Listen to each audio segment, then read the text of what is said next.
Imagine living in a town where the ground itself was on fire, streets cracked open, smoke poured out, and the only way out was to abandon your home forever. For the residents of Centralia, Pennsylvania, this wasn't a nightmare. It was reality. Before the smoke, before the fire, Centralia was a small, tight-knit community. It was a place of unlocked doors and backyard barbecues. Children played stickball in the streets until dusk. Neighbors knew each other by name, sharing coffee and gossip over picket fences. Life was simple, predictable, and deeply rooted in the coal that lay buried beneath their feet.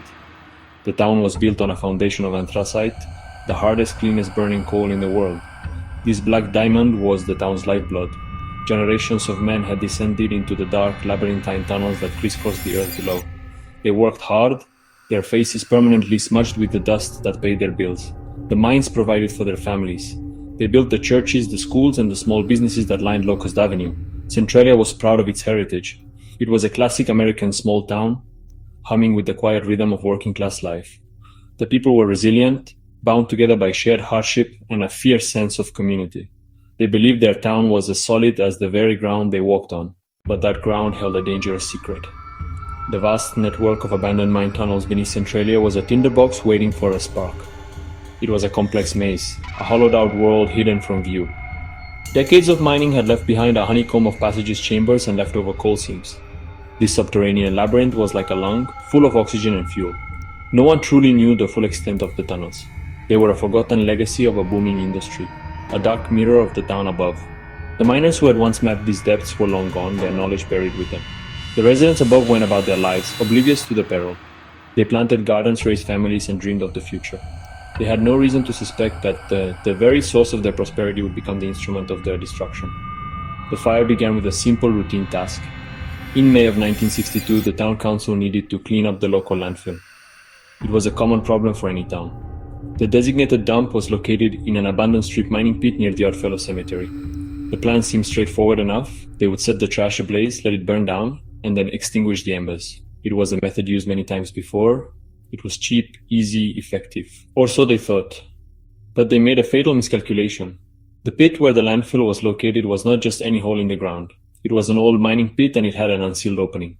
A small, almost unnoticeable gap connected the pit to the vast, interconnected world of the abandoned Buck Mountain coal seam. No one saw the embers slip through the crack. No one felt the heat as it began to smolder deep within the earth, finding the rich veins of anthracite coal left behind by miners years ago. For days the fire was invisible. It grew slowly, silently, feeding on the abundant fuel. Residents began to notice a strange, acrid smell. A plume of smoke would occasionally rise from the landfill area only to disappear. The fire company was called back several times. They would douse the area with water and the smoke would stop. But it always returned. It was a stubborn fire, they thought. A nuisance. They had no idea they were fighting a monster that was sinking its roots deeper and deeper into the belly of the town. The fire wasn't just in the belly of the dump anymore. It had found the coal. The initial attempts to stop it were tragically inadequate. They tried digging it out with a bulldozer. They tried flushing the area with water, rock dust.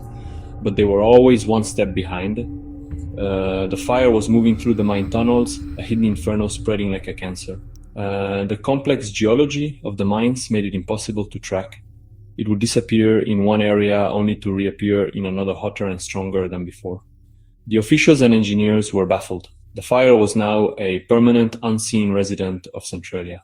At first, its presence was subtle, a wisp of smoke from a backyard, a patch of melted snow in the dead of winter, the faint, sweet and sickening smell of burning sulfur that hung in the air on humid days.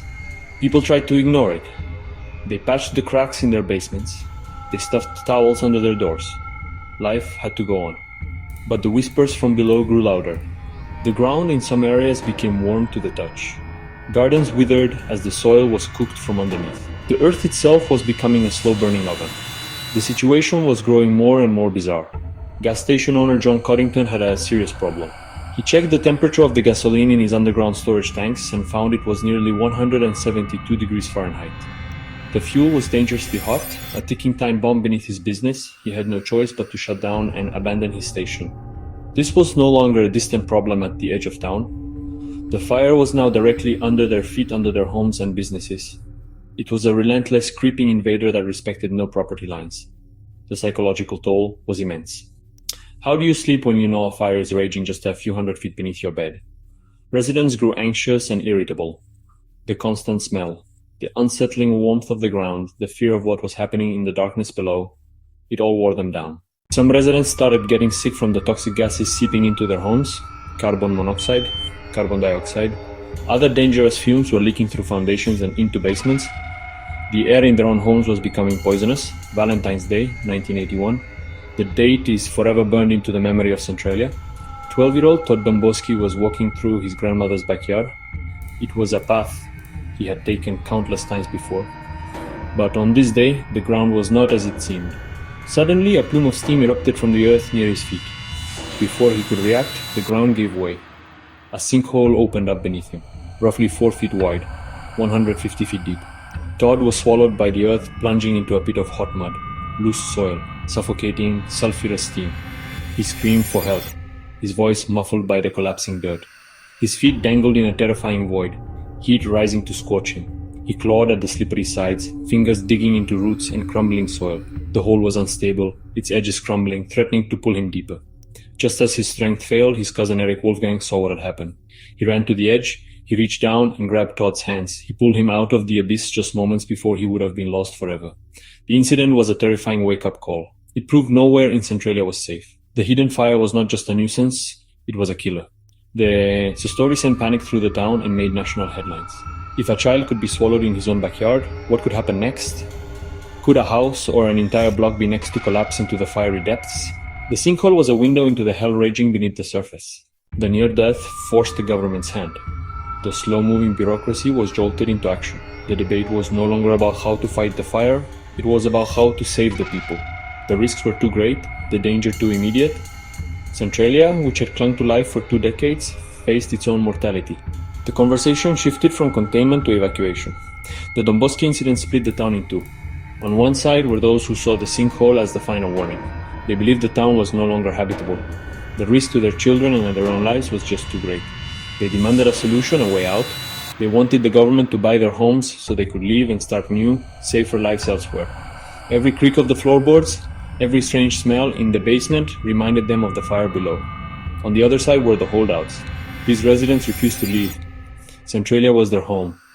Their families had lived there for generations. They had built their houses with their own hands. They had raised their children on these streets. They had buried their ancestors in the local cemetery. They were skeptical of government reports and resentful of outsiders telling them what to do. Some didn't believe the danger was that bad. Others felt a fierce, defiant attachment to their land. Leaving felt like surrender, a betrayal of their heritage.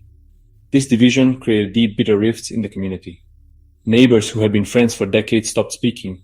Families were torn apart. Finally, in 1983, after years of debate, US Congress approved a budget of over $42 million. The plan was not to fight the fire, but to surrender to it. The money funded a voluntary relocation program. The government would appraise and purchase properties of any resident who wanted to leave. It was the beginning of the end. The decision marked the official death sentence for Centralia. The exodus would not be immediate, but the path was clear. The town was to be erased. The buyout program began, and the town started to empty. One by one, families packed their belongings, said goodbye to their neighbors, and left their homes forever. It was a slow, heartbreaking process. As more people left, the town's services dwindled, the schools closed, the businesses shut down. The community that had once been so vibrant and close-knit was dissolving into a collection of empty houses. The government's policy was to demolish every house that it purchased. The demolition crews moved in. The sound of sledgehammers and bulldozers replaced the sound of children playing. House after house was torn down, leaving empty lots overgrown with weeds. Streets that were once lined with homes became ghostly corridors of vacant land. The holdouts watched in despair as their town was dismantled around them. Today, Centralia is a modern ghost story. It is a place of eerie silence, unsettling landscapes. The grid of streets is still there, most lead nowhere, ending abruptly in fields of weeds. A few lonely houses still stand. They are occupied by the last remaining residents. Those residents won a legal battle to live out their lives there. The most famous remnant is the Graffiti Highway. This abandoned stretch of Route 61 became an unlikely canvas. Its cracked, broken surface was covered in colorful spray paint. Names, messages, vibrant drawings. In 2020, landowners buried the iconic highway under piles of dirt to deter tourists. The colorful spectacle was erased.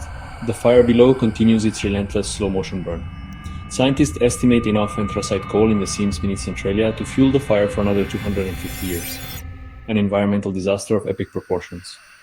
A subterranean inferno that cannot be extinguished.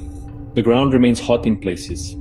Steam and smoke vent from unseen fissures, especially on cold or damp days. The landscape is a constant living reminder of the catastrophe. A wound on the face of the earth that refuses to heal. The fire is the town's eternal flame. Centralia's story became a powerful cautionary tale. It inspired books, documentaries, the fictional Silent Hill games and movies. A small mistake, a moment of carelessness, can ignite a tragedy that spans centuries. Centralia, Pennsylvania. More than a ghost town. A living monument to a disaster that never ended. And the fire is still burning, and may burn for 200 more years. 10-minute story. Every day, a new peel of curiosity.